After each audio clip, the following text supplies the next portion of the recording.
नमस्ते दोस्तों, स्वागत है आपका हमारे चैनल में। हाजिर हूँ फिर से एक नई कहानी के साथ। कहानी दूसरी माँ। आरती के 6 वर्षीय बेटे आरव का जन्मदिन था। मेहमानों की भीड़ में एक सजी धजी महिला ने प्रवेश से हलचल मचा दी। आरती दौड़कर आई और उनका हाथ पकड़कर बोली, आइए दीदी, अपने बेटे को आशीर्वाद दीजिए। अरे ये तो वही किन्नर है ना, जो रोज़ सिग्नल के पास खड़ी रहती है और आरती उसे पैसे देती थी। छी, आरती इसे इतना भाव क्यों दे रही है?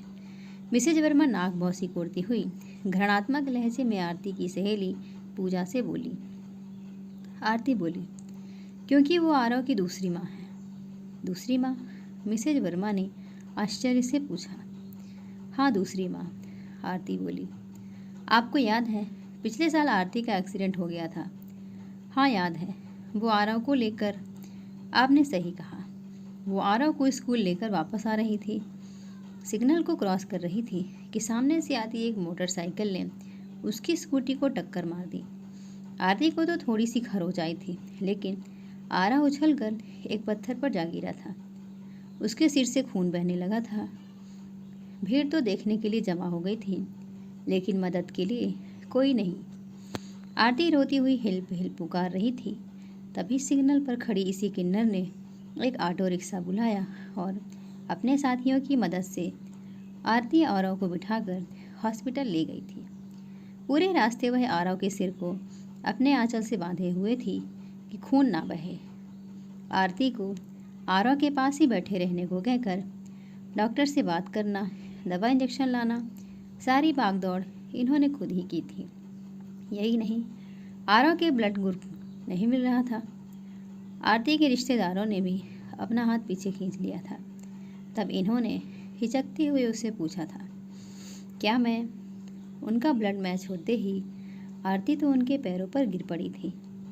आरती के पति ने उन्हें कुछ रुपए देने चाहे तो लौटाते हुए बोली, भैया हम भी इंसान हैं, एक दूसरे के काम आना तो हमारा फ़र्ज़ है ना। मिसेज वर्मा किसी की मदद करने में कभी पीछे नहीं रहना चाहिए। क्या पता कब कौन किस रूप में किसी डूबते के लिए तिनके का सहारा बन जाए। उस समय तो यही आरव की ज़िंदगी की खिवैया बनी थी, तो भला कैसे। तभी आरती ने सबको आरव की दूसरी माँ कहकर उनका संक्षिप्त परिचय दिया। उन्होंने आरव का हाथ पकड़कर केक काटा तो पूरा hall happy birthday to Aarav से गूंज उठा। अरे आप कहाँ चली? पूजा ने मिसेज वर्मा को टोका। आती हूँ, कहकर मिसेज वर्मा ने अपनी काम वाली को फ़ोन करके कहा, सुन चंदा, अपने पति का ऑपरेशन कराने के लिए तो डॉक्टर से अपॉइंटमेंट ले ले। जितने रुपए चाहिए कल आकर मेरे से ले लेना। कहते हुए उनके चेहरे पर सुकून के भाव थे। दोस्तों, ये कहानी आपको कैसी लगी ज़रूर बताइएगा। लाइक करिएगा, चैनल पर नए हैं तो चैनल को सब्सक्राइब करिएगा। धन्यवाद।